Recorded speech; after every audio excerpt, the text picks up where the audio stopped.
अस्सलामुअलैकुम रहमतुल्लाहि व बरकातुहू। औज़ुबिल्लाहि मिनश्शैतानिर्रजीम। बिस्मिल्लाहिर्रहमानिर्रहीम। आज हम सीखेंगे मुखारिजुल हुर्फ। मुखारिजुल हुर्फ अरबी ज़ुबान में हुरूफ की अदायगी हुरूफ को अदा करने का सही तरीक़ा होता है। अगर सही तरीक़े से अदा ना किया जाए तो हुरूफ का माना ही बदल जाता है। हुरूफ को सही अदायगी को मुखारिजुल हुर्फ कहा जाता है। मुखरज हुरूफ के निकलने की जगह को, यानी जिस जगह से हुरूफ अदा होता है उसको मुखरज कहा जाता है। मुखरज की जमा मुखारिज है। मुखारिज कुल 17 है। मुखारिज कुल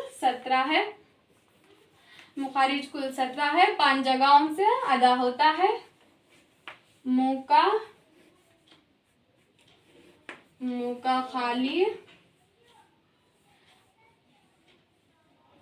का खाली हिस्सा।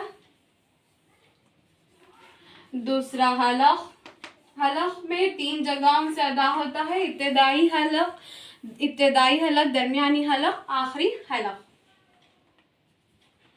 तीसरा जुबान में 3 जगहों से अदा होता है। जुबान की नोक, दरमियानी जुबान की जड़।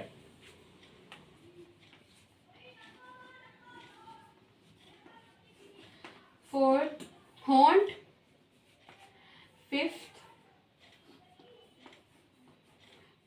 नाक। मुखारिजुल हुर्फ 17 है। 5 जगहों से अदा होता है। मुँह का खाली हिस्सा हलक 3 जगह से अदा होता है।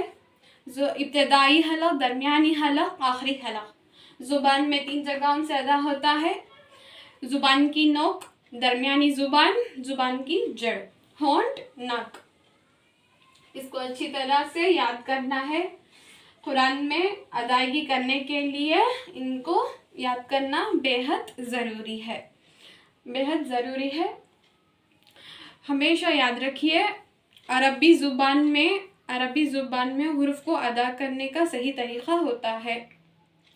अगर हमें सही तरीक़े से अदा ना किया जाए तो उसका माना ही बदल जाता है, तो हमें पढ़ को फ़ायदा नहीं रहता। इसलिए हमको ये जानकर, इसको समझकर अदा करना बेहद ज़रूरी है।